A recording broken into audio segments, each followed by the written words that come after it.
We had a discussion and we will discuss once again, we'll sit again. Because for example, like tell you, because most of the time when the bill is being introduced to the House by the minister concerned, and most of the times the people, any member from the opposition, he used to move the amendments.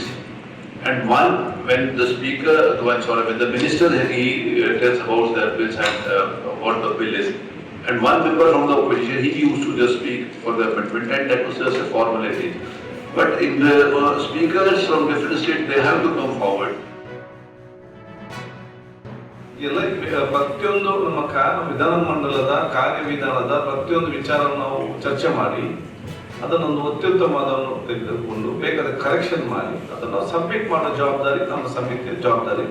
ಆ ಕೆಲಸವನ್ನು ಈಗಾಗಲೇ ನಮ್ಮ ಸಭೆಗೆ ನಮ್ಮ ಇದರ ಸಮಿತಿ ಅಧ್ಯಕ್ಷರು ಚರ್ಚಿಸಿದ್ದೇವೆ. ಮೊದಲ ಸಭೆ, ಇನ್ನು 2-3 ಸಭೆ ಇರಬಹುದು.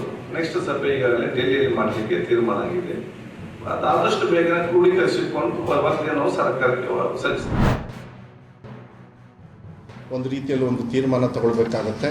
ಒಂದು ನಿಮಗೆ ಹೇಳಲಿಕ್ಕೆ ಇಷ್ಟಪಡ್ತೀನಿ, ಈ ಆರ್ಡರ್ ಇದನ್ನು ಪ್ಯೂರ್ ಆಗಿ ಮಕ್ಕಳ ಹಿತದೃಷ್ಟಿಯಿಂದ ನಾನು ನಿಮಗೆ ಗೊತ್ತಿದೆ, ಯಾವಾಗ ಪಠ್ಯಪುಸ್ತಕ ಪರಿಷ್ಕರಣೆ ಮಾಡಿದ್ವಿ ಅದನ್ನು ಅವತ್ತೇ ನಾನು ಹೇಳಿದೆ.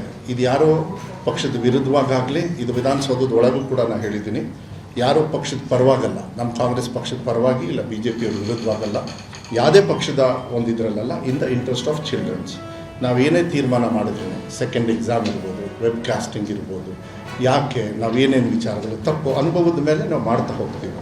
ಇವತ್ತು ನಾವು ಈ ಯಾವುದಾದ್ರು ಸಾಂಪ್ರದಾಯಿಕವಾಗಿ ಯಾವುದು ನಾವು ಪ್ರಾಕ್ಟೀಸ್ ಮಾಡ್ಕೊಂಬರ್ತೀವಿ ಧಾರ್ಮಿಕವಾಗಿ, ಅದು ವಿಶೇಷವಾಗಿ ಜನಿವಾರ ಹಾಕ್ಕೊಳ್ಳೋದಿರಲಿ, ಶಿವದಾರ ಹಾಕ್ಕೊಳ್ತಾರೆ, ಕೆಲವರು ಪೇಟ ಹಾಕ್ಕೋತಾರೆ, ಕೆಲವರು ನಮ್ಮ ಉತ್ತರ ಕರ್ನಾಟಕದೊಳಗೆ ಹೆಣ್ಣುಮಕ್ಕಳು ಇದನ್ನು ಹಾಕ್ತಾರೆ, ಜೈನ್ ಸಮಾಜದಲ್ಲೂ ಕೂಡ ಸ್ಯಾರಿನ ಹಾಕ್ತಕ್ಕಂಥದ್ದು, ಹಿಜಾಬ್ ಇರ್ಬೋದು, ಎಲ್ಲದೂ ಕೂಡ ಸ್ಕಾರ್ಫ್ ಹಾಕ್ತಾರೆ, ಕ್ರಿಶ್ಚಿಯನ್ಸು ಕೆಲವರು ಸ್ಕಾರ್ಫ್ ಹಾಕ್ತಾರೆ.